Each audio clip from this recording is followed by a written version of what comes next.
반갑습니다. 타임 레버리지. 시간을 들여 막대한 수익으로 치환한다. 새로운 한 주가 밝았습니다. 이번 주도 힘차게 같이 한번 시작해봤으면 좋겠고요. 오늘도 좋은 영상으로 만들어가 볼 수 있도록 하겠습니다. 천천히 들어가 볼까요? 주말에 나왔던 기사인데요. 최근에 트럼프와 머스크의 갈등으로서 시장 자체가 좀 흔들렸죠. 안 그래도 매크로 거시경제 상황 매우 불확실성에 놓여 있었는데 엎친 데 덮친 격이었습니다. 이 갈등으로서 실리콘밸리 억만장자들에게도 어느 정도 영향을 미친다라고 이야기가 나오고 있어요. 즉 테슬라 같은 테크 기업들의 정책적 기회와 이런 워싱턴의 지원에도 영향을 줄 수가 있기 때문에 이 대립으로 인해서 뭔가 테크 업계와 미국 정치에 미래를 가늠할 수 있는 중요한 시험대로 작용되고 있는데요.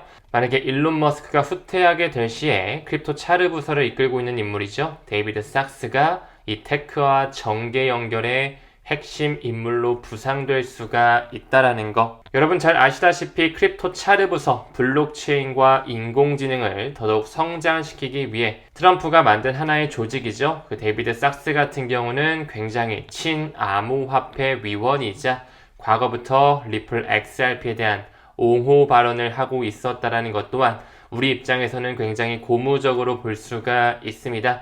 실제로 데이비드 sak스는 과거 인터뷰에서 나는 리플이 애초에 증권이 아니라는 걸 알고 있어. 이 판결에 대해서 리플의 XRP 판매가 애초에 투자 계약이 아니다라는 그 정답지를 알고 있었다라는 것이죠. 아직까지 토레스 판사의 브레이크로서 완전한 소송의 합의 단계까지는 수면 위로 떠오르진 못했지만 이미 리플사의 행보를 봤을 때는 소송은 끝난 것과 다름없다라는 거 말씀드리고 싶고요. 저는 이런 생각도 좀 들었던 것 같아요. 혹여나 아날리스타 토레스 판사의 스탠스의 변화로서 리플과 SEC의 소송이 끝났다고 한들 만약에 가격이 그렇게 크게 올라주지 않을 수 있다라는 이 가능성 또한 저는 배제할 수는 없다라고 생각합니다. 그들이 우리가 가지고 있는 XRP를 뺏어가기 위해서라면 소송이 끝나더라도 어쩌면 큰 가격 범핑이 안 나올 수도 있지 않을까. 물론 저도 투자자 입장으로서 합의 소식이 공식적으로 뜨면 당연히 좋은 범핑이 좀 나왔으면 좋겠지만 그것은 규제에 대한 트리거 포인트로서 조금 더 무게를 두고 있고요. 결국에는 현물 ETF뿐만 아니라 전통 금융권에서 리플렛이 활용돼가지고 수요와 공급으로 올라가는 그 정통적인 상승을 저는 조금 더 기다리고 있습니다. 참고적으로 바라봐 주시면 되고요. 하루빨리 소송이 끝났으면 좋겠다. 저 또한 그 생각 가지고 있습니다. 다음 기사 봤을 때 비트코인 도미넌스가 최근에 하락했다라고 하면서 예측보다 빠른 알트코인 강세장이 기대된다. 뭐 이런 얘기가 나오고 있는데요. 글쎄요, 방송을 촬영하는 시점으로 비트코인 도미넌스 자체가 거의 60 중반대를 보여주고 있는데 도대체 어딜 봐서 비트코인 도미넌스가 하락됐다고 하는지 조금은 이해가 안 되는 것도 같습니다. 아직까지 매우 높은 수준을 보여주고 있고요. 우리가 역사적 패턴을 한번 미루어 볼까요? 2020년, 21년도 불장 기억하시죠? 그때도 마찬가지로 비트코인에 대한 도미넌스가 무너지면서 알트 시즌이 왔죠. 이렇게 크게 무너질수록 더 큰 알트 시즌이 왔다라는 거. 지금 현재도 매우 높은 수준을 보여주고 있습니다. 언제가 될지 모르겠지만 이런 물결을 치면서 내려가는 움직임이 반드시 연출이 되겠죠. 하지만 저는 비트코인 역시 추가적인 상승 가능성을 열고 있기 때문에 오히려 비트코인 도미넌스가 조금 더 올라갈 수 있는 가능성을 또 완전히 배제할 수는 없다라고 생각합니다. 지금은 한 60 중반대 보여줬고요. 20년, 21년도 때 불장 때는 70을 훌쩍 넘겼었거든요. 그래서 어쩌면 비트코인 도미넌스가 7자를 보여줄 수 있는 가능성 또한 좀 열어놔야 되지 않을까 생각이 드는 것 같아요. 사실 기사에서 나오는 것처럼 과거에는 비트코인 반감기가 있던 해 다음 해 첫 분기가 굉장히 강세장, 알트 시즌이 왔었는데 이번에는 그 패턴이 완전히 깨져버렸죠. 많은 분석치를 미루어 보았을 때 월가의 자본이 들어왔기 때문에 다크풀 거래, OTC 거래가 더욱더 활발해져서 그렇다. 혹은 뭐 개미가 그만큼 많이 가지고 있어서 그렇다, 혹은 현물 ETF가 생겨나면서 주식시장과 같이 연동되는 상관계수가 높아져서 그렇다 등등 다양한 에비던스들이 나오고 있지만, 저는 결국에는 그 알트코인 시즌 자체 반드시 올 수밖에 없다라고 생각을 합니다. 그들이 이를 활용해서 공부하지 않은, 암호화폐에 관심도 없던 사람들을 시장에 태우기 위해서 그들이 만드는 인간의 탐욕과 연결되는 알트코인 강세장이라고 말씀을 드렸죠. 우리는 암호화폐 투자를 할 때 늘 긍정적인 마인드셋으로 임해 주셔야 됩니다. 그렇기 때문에 우리는 지금 매우 좋은 포지셔닝을 할 수 있는 낮은 가격의 위치에 있는 그 힘든 시기를 보내고 있다라는 거, 반드시 인내에 대한 보상 충분히 받을 수 있을 거라 생각을 합니다. 다음 기사 봤을 때 미국 상품선물거래위원회죠. CFTC 현재 위원장을 대행하고 있는 캐롤라인 팜이 나오면서 24시간 파생상품 거래 제한 모두 암호화폐 기반으로 이루어졌다, 이런 얘기를 하고 있네요. 사실 CFTC는 과거서부터 이 파생상품을 24시간 연중 무휴 거래하는 방안에 대해서 의견을 수렴하고 있었죠. 현재 미국 주식이라든지 채권과 같은 그런 전통 상품군들이 조금씩 토크나이제이션이 되면서 암호화폐로 거래가 되어지고 있습니다. 현재 코인은 24시간 거래가 가능하잖아요. 또한 리스크 관리 측면에서도 앞으로 24시간 실시간 거래 일어날 수밖에 없다라고 생각하고요. 우리 매일 배웠던 거 24/7 365일 1년 내내 국제결제, 국경 간 결제가 가능한 시대 또한 ISO 20022 새로운 금융표준으로서 구현될 것이라고 확신하고 있습니다. 얼마 전 우리나라 역시 금융위원회에서 이런 카드 뉴스가 나오기도 했었죠. 이제 한국거래소뿐만 아니라 이 ATS라고 하는 대체거래소가 출범이 되면서 A2A 하루 12시간 주식거래가 가능해지게 되었다. 그 넥트레이드의 출범으로써 프리마켓과 애프터마켓이 생기고 있다. 12시간, 그 다음에는 또 24시간으로 결국에 주식을 코인으로 살 수밖에 없는 STO 시장 또한 열릴 수밖에 없다라고 생각을 합니다. 천천히 지켜봐 주시면 좋을 것 같고요. 방금 언급드린 미국 상품선물거래위원회 같은 경우는 아직까지 차기 위원장이 취임을 안 했죠. 여러분 잘 알고 계시는 차기 CFTC의 위원장 앤드리슨 호로이츠, A16G의 크립토 정책 총괄을 맡았던 브라이언 콘텐츠가 지금 유력 후보로서 청문회를 앞두고 있습니다. 어떻게 앤드리슨 호로이츠의 크립토 정책 총괄을 맡았던 사람이 CFTC 위원장으로 올 수가 있을까요? 과거부터 그만큼 자금을 많이 쐈기 때문입니다. 앤드리슨 호로이츠의 두 명의 공동 창립자가 트럼프의 슈퍼팩 페어쉐이크 안에다가 총 500만 달러 이상을 기부한 바 있었다라는 거. 즉 다시 말해 우리가 이 정도 돈 줄 테니까 너가 대통령 되면 반드시 이 암호화폐에 대한 규제 꼭 풀어주길 바랄게, 이런 식으로 공식적인 로비를 했다라는 것이죠. 또한 여기 나오는 앤드리슨 호로이츠의 창업자 이 마크 앤드리슨 같은 경우는 과거부터 모자이크 웹브라우저를 개발하면서 천재적인 프로그래머 출신이었고요. 그가 넷스케이프를 창업하면서 성공할 수밖에 없는 기업에 투자를 단행했었다.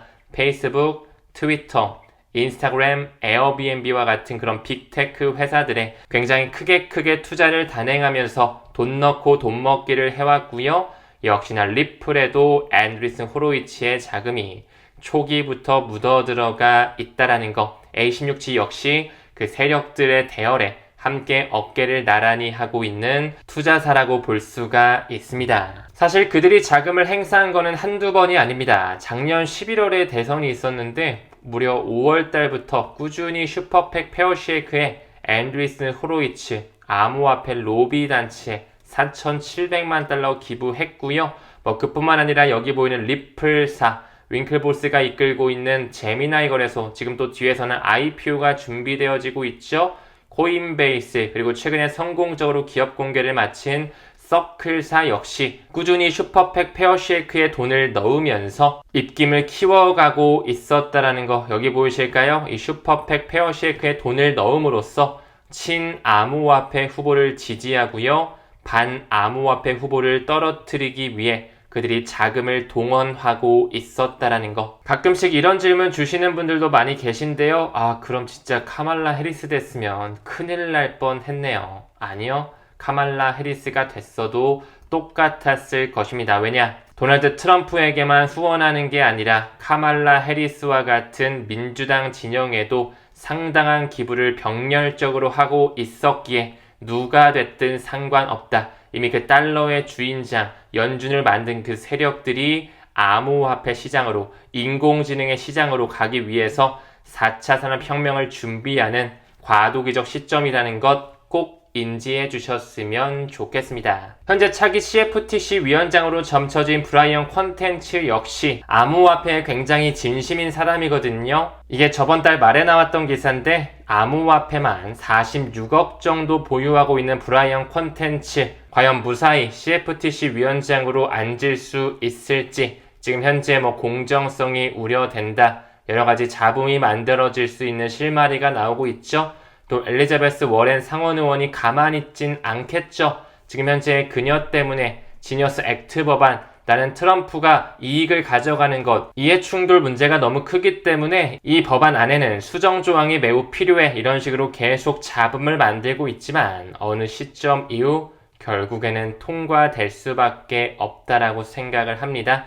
시간을 우리 편으로 만들어 주셔야 되겠죠. 방금 언급드렸던 차기 CFTC 위원장 이 브라이언 콘텐츠 이제 조만간 심의 청문회가 예정되어 있습니다. 6월 10일, 우리나라 시간으로는 6월 11일 정도가 될 것 같은데요. 이 사람이 정말로 CFTC 위원장으로 앉아도 되는 인물인지 상원농업위원회에서 또 열일을 하게 되겠죠. 사실상 우리가 기다리고 있는 Fit 21 법안, 그 마켓 스트럭처 법안이 통과가 되기 위해서는 이 차기 위원장 브라이언 콘텐츠가 취임을 좀 해줄 필요가 있지 않을까, 이런 생각도 드는 것 같습니다. 다음 기사 봤을 때 반예크, 21 쉐어즈, 카나리 캐피탈 등등 많은 자산 운용사들이 미국 SEC의 선접수 선승인 원칙 재도입을 촉구하고 있습니다. 이 해당 원칙 같은 경우는 비트코인과 이더리움 현물 ETF 도입되기 전에 작용됐던 방식인데요. 다시 이 선접수 선승인에 대한 원칙을 넣어달라고 촉구하고 있는 것이죠. 아직까지 블랙록에서 XRP와 솔라나에 대한 현물 ETF 신청하지 않고 있지만 저는 이 또한 그들의 신청과 승인까지 될까 말까의 문제가 아니라 시간 문제라고 생각을 합니다. 그리고 미국의 1등 은행이라고 불리우는 JP모건 역시 XRP 현물 ETF가 출시가 된다면 막대한 자금이 순유입될 것이라는 것을 알고 있습니다. 최근에 CME 그룹의 선물 상품, 코인베이스의 선물 상품의 거래량만 미루어 보더라도 기관의 수요가 남달랐다는 걸 볼 수가 있었죠. 과거부터 카나리 캐피탈 역시 SEC의 XRP 현물 ETF를 가장 먼저 신청하고 있었다는 걸 미루어 보았을 때 현재 많은 자산 운용사들 줄줄이 대기하고 있다. 결국에는 SEC, 블랙록의 신청 움직임 나올 수밖에 없다라고 생각을 합니다. 또한 아까 카나리 캐피탈 옆에 21 쉐어즈 역시 마찬가지로 XRP 현물 ETF를 신청하고 있었죠. 소송에 대한 마무리가 있을 때 펌핑이 안 될 수 있는 가능성은 있겠지만 블랙록이 XRP 현물 ETF를 신청할 때는 어쩔 수 없이 많은 기관의 자금이 들어올 수밖에 없기 때문에 좋은 가격의 펌핑 충분히 나올 수 있을 거라 생각을 합니다. 왜 골드만삭스에서도 리플을 통해서 결제 분야에 대한 기회를 모색할 수 있다고 보고서를 내고 있었는지, 리플, 서클, 코인베이스 모두 뿌리가 같다라고 말씀을 드렸고요. 리플 네트워크를 통해 결국엔 국경 간 결제를 실시간으로 처리하게 될 것이라는 거, 브릿지 통화로 XRP가 활용이 됨으로써 결국에는 가치의 인터넷에 대한 세상 충분히 우리 곁에 구현될 것이라 생각하고 있습니다. 한 전문가는 실제 XRP 포모가 이 가격에서부터 시작될 것이라 얘기하고 있는데요. 얼마를 예측하고 얼마부터 정말 XRP에 대한 포모가 시작될지에 대해서 궁금해서 한번 찾아봤더니 $1,000를 얘기하고 있네요. 늘 강조드리는 것처럼 XRP로 이렇게 대중들을 자극하는 듯한 트위터나 기사들이 많이 나온다고 했죠. 항상 마음의 평정심을 가져가시면서 꾸준히 본인만의 목표 수량을 채우기 위해 DCA죠. 분할 매수 전략 취하시고요. 정말 나중에 $1,000, $5,000, $10,000까지 갈 수도 있다는 그 포텐셜 저도 충분히 열어놓고 있기 때문에 장기 물량은 5년, 10년 꾸준히 자녀에게 물려준다라는 생각으로 따로 빼두자라는 거 늘 강조드리고 있습니다. 오늘도 끝까지 시청해주시면 대단히 감사드리고요. 행복한 월요일 힘차게 시작하셨으면 좋겠습니다. 우리는 모든 면에서 점점 더 좋아지고 있습니다. 감사합니다. 성투합시다.